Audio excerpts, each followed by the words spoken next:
Hey guys, City here. Welcome to another Dragon Ball talk.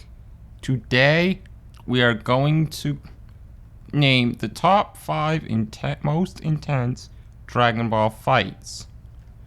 Now, this video was inspired by a video that Moscow X did about the same topic, and this is just my list and what I think are the most intense fights. Now, these are just my opinion. And these fights are not necessarily the best fights or the most consequential fights. These are fights that are intense, perhaps a lot of tension is built, and have some significance to at least a part of the show. So, number 5, Goku versus mercenary Tao. This fight, it was not that important for the overall story. However, mercenary Tao is set up to be the first villain that can truly kill Goku. He's built up when he first kills General Blue, who Goku had trouble with, but he did this with ease. He didn't even use his arms. And then when he goes to fight Goku, first he kills Bora, and that adds to what this fight means, because now Goku needs to avenge Bora. But when the fight gets started, Tao is easily able to block all of Goku's attacks. Even a Kamehameha wave does no damage, something that almost always has worked. But then a quick Dodon counter nearly kills Goku. He only survives because of the 4-star Dragon Ball. And this actually had some symbolism here, because remember, that was his grandfather's Dragon Ball. So in a way, his grandfather's still looking out for him. But this is low on my list because the rematch that did happen later, Tao loses pretty easily, and it is definitely not an intense fight. Number 4, Goku versus King Piccolo. In King Piccolo, this guy, he's the first saga-length villain that could easily kill Goku, which is more than mercenary Tao. And this is after Krillin started being killed by just one of Piccolo's minions. And Krillin's not weak by any means, but that already built up the tension.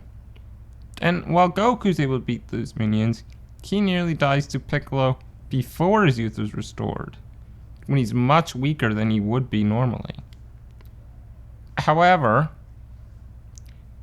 this is number 4 on the list, and not higher up, because this is similar to the fight of Goku versus mercenary Tao, in that Goku's fights an enemy much stronger than him, and tries to use a Kamehameha wave, which proves ineffective, and then is nearly killed, and then Goku is nearly killed by a beam. And of course, like Goku versus mercenary Tao, he only lives because of after the fight, he retreats to Korin Tower in order to get stronger. And more intense is the next fight between Goku and King Piccolo, because Piccolo, after he gets his youth restored, kills Shenron. And as far as we know at the time, there's no way the dragon's coming back. And that means this is it. If Goku dies, he's dead for good. And with the two juggernauts after powering up massively, the fight is close. However, this time, Goku is barely able to win with the final Kamehameha wave headbutt. Number 3, Goku versus Piccolo Jr. And this fight literally had tension building for nearly 2 arcs. The revenge of Goku's greatest enemy is here and the two are nearly evenly matched. But Goku's able to trick Piccolo into growing to such a large size that he could save Kami. And this is very important, because Kami is needed for the Dragon Balls. They didn't know this at the time. Well, Goku kind of did, sort of. But Goku's able to do that is, that's really kind of adds to it, because then Kami decides he wants to try and help Goku. However, Goku refuses this help. And in the pursuing fighting, Papaya Island is destroyed by Piccolo. Which, that's pretty important. Because this is where the World Martial Arts Tournament are held every year. With it gone, there's no new tournaments for years. And there's a bit of a role reversal actually later in the fight when Piccolo puts a hole through Goku's chest, similar to how Goku put a hole through King Piccolo's chest, although this is much smaller and not fatal. Number 2, Tian vs. Jackie Chan. Now, to many, this might be surprising. Why such a small fight, the grand scheme of things, is in this list? And with 2 side characters, nonetheless. Well, there's many reasons for this. Because this is not a traditional fight. Jackie Chan, aka Roshi, is pure skill. However, Tian is raw power. The 2 fighters are pushing each other to their brink, but they are both holding back at the same time.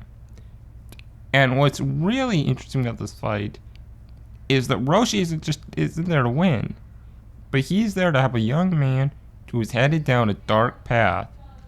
And in the end, he quits the fight. After, of course, he tells Tian the errors of his way, something that Tian already knows is true, and causes him to question his path. But truly, the confrontation after this fight is where the true tension lies. Roshi wants Tian to take his role. Tian is obviously reluctant, but in later fights that does happen. And what this truly symbolizes is a new age. And Roshi is very important in that, which is very cool to see, because this is probably the best story of a villain turned hero there is. Now, number 1, Future Gohan versus Androids 17 and 18. It's been years since the majority of the Z Fighters were killed.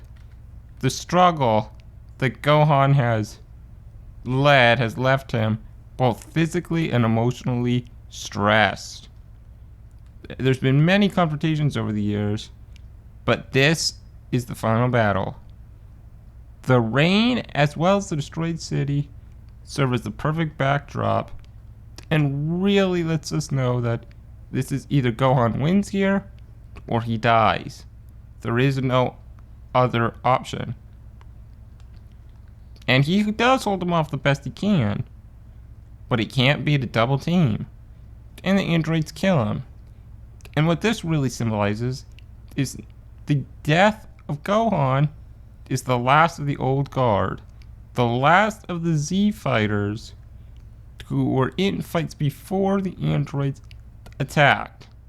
Now all that's left is Trunks, who after the fight's over is able to transform into Super Saiyan. And that raw emotion betrayed there is perfect. Of all Super Saiyan transformations, that one really shows the emotion. I mean, he literally, while transforming, cut both of his hands open because the emotional pain was so much. And this is why it's number 1. Because this is very intense.